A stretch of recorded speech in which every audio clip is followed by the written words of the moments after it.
Hey everybody, what's up? It's the bonus edition of the Seacoast Beverage Lab podcast. I'm Ben Watts. I'm here with Brian Aldrich. What's going on, guys? And we're also here with Jameson Small of the Isinglass River Hops Exchange. I got that right that time, right? Perfect. Yeah, very good. And we're talking about local hops, man. Let's get at it. Tell us about what your project is and what you guys are aiming to do here. So the Hops Exchange will be New England's first and only hop processing company in New England. The goal is to get this pelletizer, and it will be the only pelletizer of this kind in the whole Northeast. So initially what we'll be able to do is take whole cones and turn them to T90 pellets from farmers all throughout New England and stretching into New York. So it's just the best way I put it is if a farmer raises pigs and they want to sell it to a restaurant, they can't bring a whole pig into the restaurant or a live pig into the restaurant. You know, they need a butcher shop, and we're that infrastructure gap, or we'll fill that gap that farmers need now. So how much of the New England grown hops are being shipped outside of New England in order to be processed? Do you know like what the volume is of that? That's tough to tell. So since it's really a new crop in regards to 3 or 4 years in the ground, the first farm that has the volume and the maturity to really outsource their processing is Four Star Farms, which is down in Massachusetts, and they're New England's largest hop farm. And they said that if we don't get up and going, they'll have to pack their hops in a truck, ship them to Oregon, have them processed, and then ship them all the way back. So it really, it takes away from the whole idea of being a local product. Right. And it really doesn't make any sense. So ideally, if we can do that right here. I'm not too sure about New York. I know there's 250 acres being produced there, and there's 6 processors, but it's really small scale processors, like on the farm, using like the same type of pelletizers you would for like wood pellets. So you're like checking a thermometer the whole time because you're not trying to burn oils, and it's like a really intense, labor intensive. And I really wouldn't want to like be taking in other people's hops and throwing them through like a $1,000 Chinese pelletizer, right, and have that liability. We want to have the same quality that they're putting out from Hop Union and from Germany and any other hop region, really. Right. So kind of the main focus of, or the main use of local hops today is kind of the fresh hops, like just putting the whole leaf into the kettle, and that's pretty much it. There's not really a use, or I guess a justification to send them out, get them processed, and send them back. Right, unless you're a farm that has like big volume. So like someone like Throwback, they're already utilizing 40% local hops. They've got a small kettle. They can use whole cone in even in the boil. Okay. And they don't mind taking the time to like clean the tank because it gets really, really messy. Okay. Someone like Tuckerman's, who can only have 3 types of beer because they're just trying to keep up with demand. Right. They don't have 3 hours out of the day to clean a huge kettle. Yeah. So they use some whole cone for like dry hopping. But the majority of what's being produced now is wet hop harvest beers and like some dry hopping stuff. Okay. To be able to meet the needs of some of these mid-sized breweries like a Smutty Nose, the problem now is that there's not the volume and consistency that they need. So if if we all grow the same type of variety, let's say Cascades, and you got 1,000 pounds, we each got 1,000 pounds, and we each want to sell them to Smutty Nose. Well, every time they go to use our hops and they put it into the kettle, the recipe has to change a little bit different because our alphas are a little off. Sure. But if we powderize those hops, combine them, then we've got the volume for year-round production, and it's a consistent product. And that's really that's why Smutty Nose hasn't used these types of hops yet. Mm-hmm. That's why only a Throwback or that type of microbrewery. Yeah, right. So if we want to turn into an actual viable industry where people can put kids through college and buy houses and turn into like a crop reproduce, then we really need to be able to have the infrastructure to do it, right? Well, so what's your background? I mean, so beer fan, obviously, but obviously a beer fan. How'd you start on this journey to the hop pelletizer? How do you start? So I've been doing farming in New Hampshire for, this would be my 5th year. And it was all like veggies, and I worked at a big dairy farm and did, made cheese, and I've kind of like dabbled in agriculture, trying to figure out what could be, I just don't want to be just growing tomatoes and veggies like everybody else. I have this like drive to kind of do something different, but it's not that easy. You can't just like do something different. It needs to be viable. So I like looked into sunflower oil and some things like that, but I spent a winter down in Pennsylvania before I moved up to this place in Stratford, where I grow organic veggies now. And I was looking at like some Atra material, and they were saying, like how to grow organic broccoli, how to grow, it's just like these little publications. Yeah. And one was how to grow organic hops.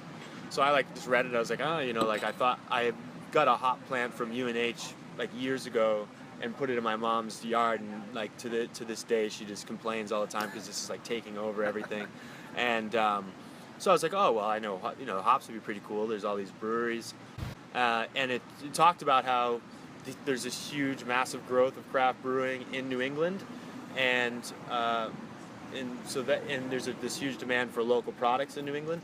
So I was like, oh well, maybe this could be the niche. So I thought I was onto something great, but then I started doing some research, and I found that other people have already caught onto this, and so I started talking to them, just email or doing farm visits and stuff, and I got tied in with the Northeast Hop Alliance, which is kind of like this network of growers and brewers who are like trying to make this happen. And the big topic, besides harvesters, because it takes about 1,000 man-hours to pick an acre of hops by hand. Yeah. So besides like figuring out small-scale harvesting and drying, the next push for research was how are we going to get these things to market, because there's a market feasibility study done by UVM and the Department of Ag in Massachusetts, and they found they surveyed all these brewers in New England. 83% of them said that they need pelletized hops, and 100% of them said they would buy local hops if the quality was there and the price was comparable. Mm-hmm. And so to me, I was like, well, then we need to get a pelletizer. Sure. And there's a larger farm, probably the second largest farm going right now, up in Portland, and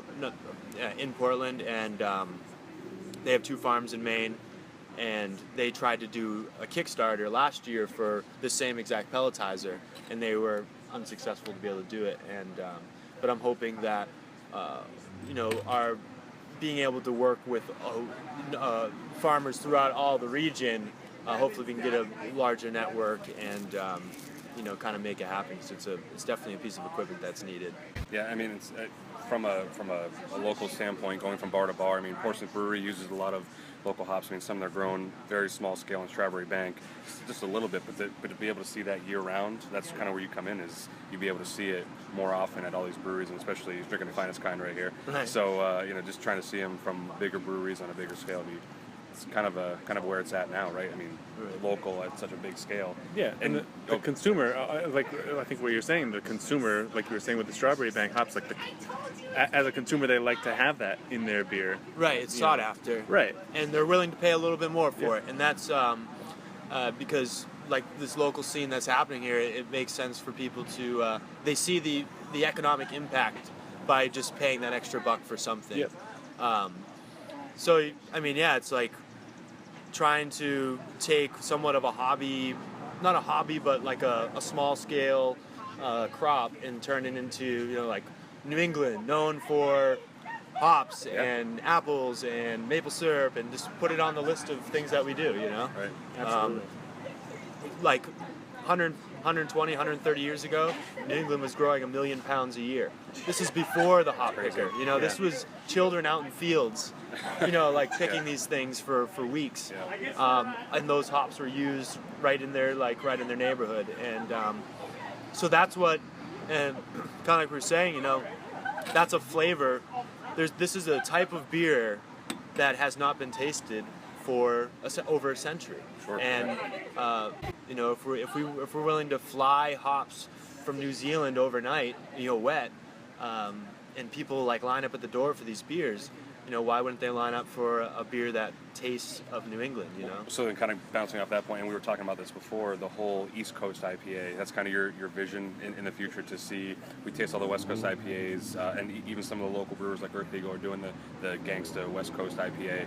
Your vision is to see someone do an East Coast IPA and then really nail it. So to bring the West Coast folks out here to try what an East Coast IPA is. Right. Yeah. I mean, that's really been the vision. That's one of the reasons why I've been working with, trying to shoot with like the mid-size Tuckermans, the Smutty Nose, because they have the ability where we could be like, all right, I'll get you 5,000 pounds, make this, like huge batch, and it's nationwide, and then people, people in California, like you said, are drinking an East Coast beer with our characters, our flavors, and even better, I'm really for sustainability, but it would be quite the honor if like someone like Sierra Nevada were flying in East Coast hops to make beer out there, and it's a waste of petroleum, but I think we could let it slide one time at least. It's kind of a catch-22 from a farmer's perspective, right? You're trying to save resources, but you gotta, if you want to have that product out there, for sure. Right. Yeah. I mean, it's and then and to keep it with the beer part, so the Hops Exchange does like that kind of aggregation where we bring in other farmers' hops, make one big batch, and that we can sell at a consistent alpha value to brewers, but also on the retail end, we'll have a website where home brewers can dive in on this, and we've tossed around a lot of ideas of like pairing up with Valley Malt or like Maine Grain and being able to have homebrew kits that are, New England, ingredients, and so like it's just a huge potential that, unfortunately for me, since I've only got my first year acre in, I've got another 2 years before I get a really good picking. Right.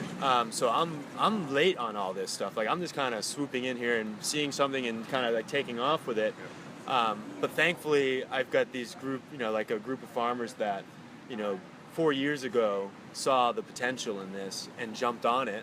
Right. And so now there's hops to be made, right now. So that's that's really the positive part is we don't have to wait for this. That's something I didn't know. It's ready this fall. It takes a while you can't just plant a hop and the next year it's grown. I wish you planted some, right? Yeah, I'm in third year. Okay, so and did you get some cones last year? Or I did. A couple pounds. I did enough to make a little fragrant change in in a coffee press, but nice. Hoping for a little more this year, maybe some actual home brewing. So we'll see. Right.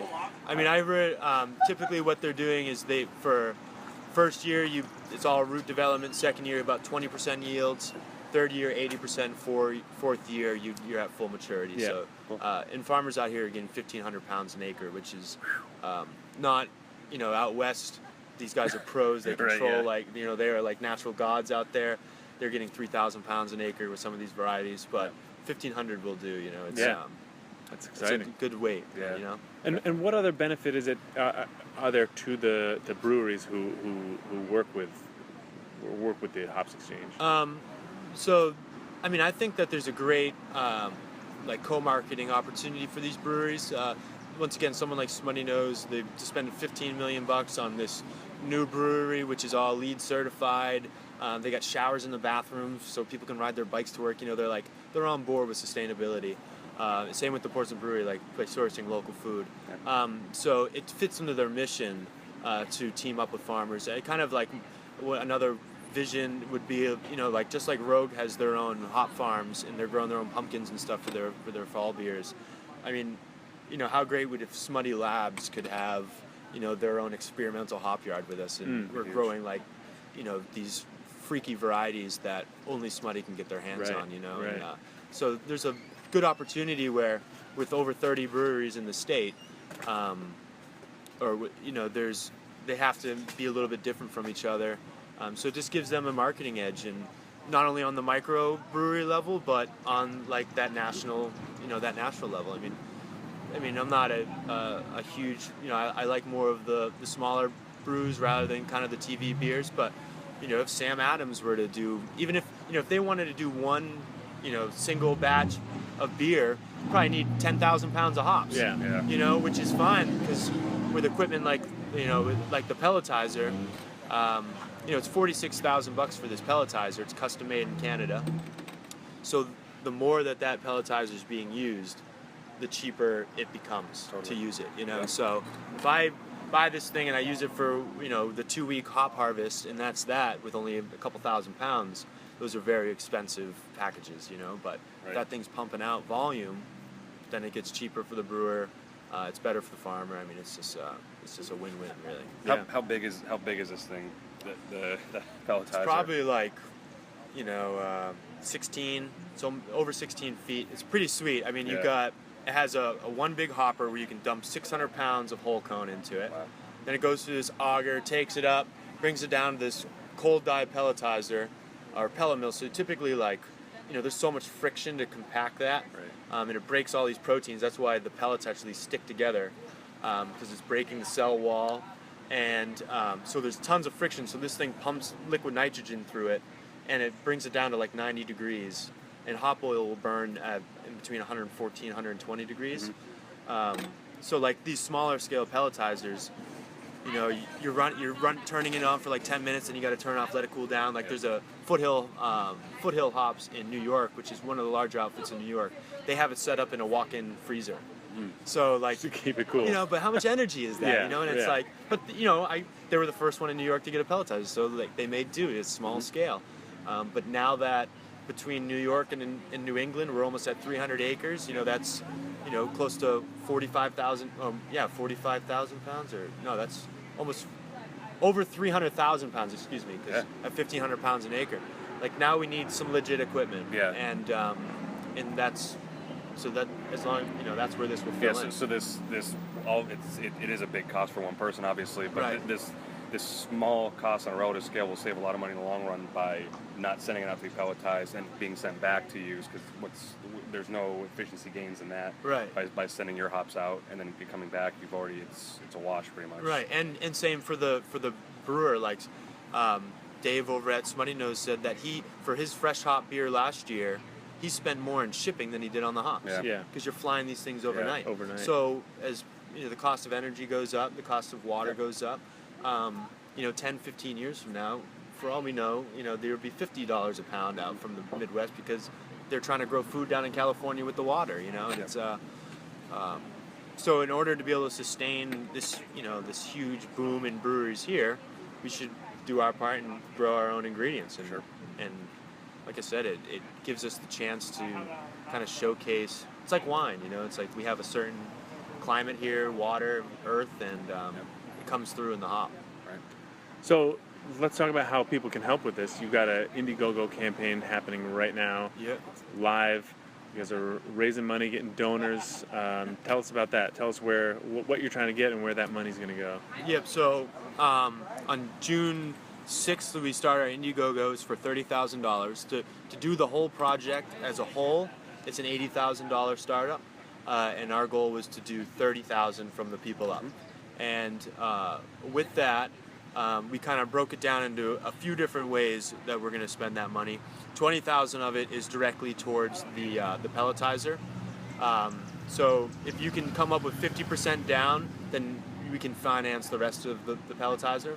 And at 46, so we need to come up with 23 to be able to secure that, and it's custom built. So in order to be able to have it by the August 19th is about when the harvest begins, you need to kind of jump on it. So we're already kind of biting the bullet. So 20 grand is for that. Then we have $5,000 that we want to put aside strictly for farmers. So the handful of farmers that we're already working with, and including new farmers. I had a woman from Somersworth, New Hampshire today call. She has a 5-acre hay field. They do a lot of organic poultry. She has like 100 milking goats and stuff. She heard about this on NPR and was like, I'd like to diversify.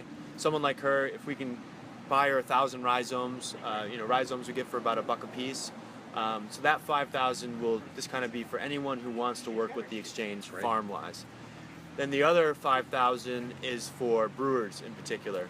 So when I went up and talked to Kirsten up at Tuckerman's, she told me that she spends just as much yearly on barrel taxes as she does on hops. So, and I said, so if we can help with that cost, then you'll have more money to buy more hops. And she's like, well, of course, of course, she's like, we already buy the most premium ingredients that we can. She said, we're in the business to make good beer, not to make money. Like, even if it wasn't for barrel taxes, they'd be still purchasing our hops. But to be able to help subsidize a more expensive hop, that's where that money will go. So in New York, kind of on a side note, 3 years ago, New York had 15 acres of hops in the ground.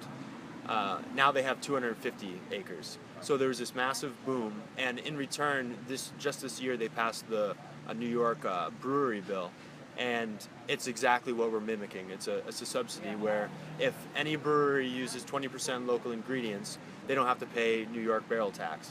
And people are putting hops in, they're planting grain as quick as they can because they can get a premium for it, and it only it makes the economy for New York better. So we're not at the point where we can pass legislation here yet, but in the meantime, $5,000 really isn't a lot of money for that, but just to bring awareness and to kind of give a kickback to the people who started helping us from the beginning, really. Sure. Yeah. So that's $30,000 that we're trying to raise. We have till July 11th to do so. We've raised a couple grand so far, and this is the project as a whole is over a year, but just the crowdsourcing aspect has been 4 months in planning.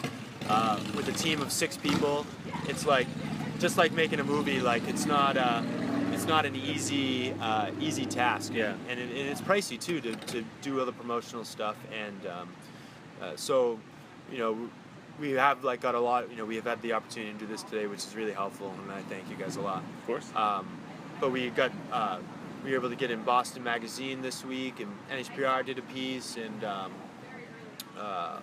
New Hampshire Business Review, New Hampshire Business Magazine, things like that, to bring awareness. But for the most part, trying to get out of the 20-somethings, not only were we trying to explain what the hops exchange is, but now we have to explain what Indiegogo is in crowdsourcing. It's because it's this whole new thing. So it's it's double branding, and but it's we're learning as we go, and we're totally still optimistic.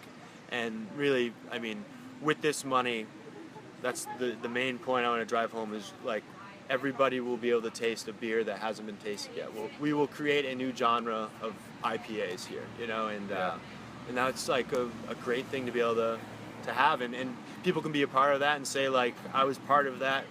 I helped bring these hops back home, and so that's what we're trying to do. Tell us about the team. You guys said you have 6 people. How's that? So over the winter as a farmer, I grow pea shoots and wheatgrass in the winter. There's not much going on, so I started working here at Leaven. I went to school with these guys. I grew up with these guys. So they gave me a couple bar shifts, and I started getting tied in with this whole group of Somersworth people who are trying to take over the world, and so I started kind of recruiting people, and I had I still do Justin Bloom, who does awesome graphic work.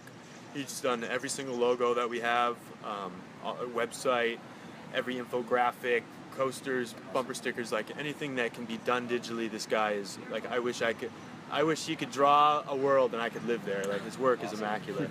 And then we have Liz Carter, who's really organized and makes sure everybody comes to meetings and does Google meetings and just keeps everyone together. And I manage, like I said, I manage a 3-acre farm, and it's the beginning of summer, so all May I was transplanting onions, and she's keeping everybody on task, and so that's been critical. We have Lauren Garza, who does a lot of our social media stuff, kind of the tech world part of it, because I don't even have a smartphone. I didn't even have a phone until I started working with these people. And we're shooting with 2 phones right now. I know. Your mind's I have a $10 Virgin Mobile that they made me. It's got red and black colors. Okay, well, when you're pressing hops for all of us, we'll get you a phone. Yeah, that's the other perk of it. Awesome. So, and then Haley Herman just started helping out. She started working here and was just all of a sudden people are talking about it. She's I want to do anything I can. So she's been working with Street Team, organizing people out there. Emmett Soldati really helped out in like the marketing and press releases and stuff like that. So it's just been it's a community grown thing. Like if it wasn't for people in general, including the people who have contributed, I'd be probably sitting pulling Colorado potato beetles off my plants right now. It's like just with an idea, and that's the beautiful part about it is it started with an idea and people are behind it, and we're like so close. So Nice. yeah, it's great. It's exciting. And what do people who contribute to the campaign have to look forward to? So any contribution from $5 to $30,000 is really, really helpful. So we have bumper stickers, we have T-shirts. Tuckerman's has offered to do a private tour and brew session with with a certain group of people who contribute for a certain value. You could come to our new hop facility and brew a batch of beer with me, with all local ingredients. We've got New Hampshire Growler tours, tickets. Koozies. I love New England hop koozies. Kind of the basics. Kind of what we were saying earlier. It's tough. Most crowdsourcing is, you make a movie, but you get the movie for contributing. You make an album, you get the album. And what we do is we take a plant and we grind it up and we put it into a pellet and we put it in a plastic bag. It's manufacturing essentially. Yeah. So it's like we're trying to make manufacturing sexy, But thankfully we have craft beer on our side. We have farmers on our side. Beer if I was farmers, sexy. Yeah, exactly. Yeah. Local, super sexy. Right. And if I was trying to just go into the business of making wood pellets, you guys wouldn't be right here right now. So it's like we've got everything lined up. We do a side wood podcast. Oh, right. Yeah, right. That's that. Take two. It's a different one. Yeah. So it's called the Whittle Show. Yeah. So it's a Whittle podcast, but so yeah, I'll put the link right here. It's Video Magic, and I'll put a link as well to in the video notes as well. Is there anything else that you want to just shout out while we got you here before the sun sets over beautiful Somersworth and Leaven? I mean, it's perfect. Having good beers. Yeah. No, I mean, thank you guys for having me. Like, this is awesome to be able to reach out to you guys as people, and if people just really just help spread the word through the craft beer world. I mean, I'm kind of stuck in my dark wormhole of just locavores and farms, and that's kind of been my message. And it dawned on me yesterday. Someone mentioned the idea, like, this is, I'm trying to figure out like really what people get out of this, and it's a new flavor. Yep. And so by giving $5, we're not going to be able to give you a pint of that beer right now, but in just a few more weeks, we can. Awesome. So it's it's going to be experience that we won't forget. Awesome. But That's awesome. What do you think? yeah. Yeah. Cheers. It looks like Cheers. you guys need another beer. I know. Jeez. Thank you. Cheers. Thanks, guys. See you guys. Cheers.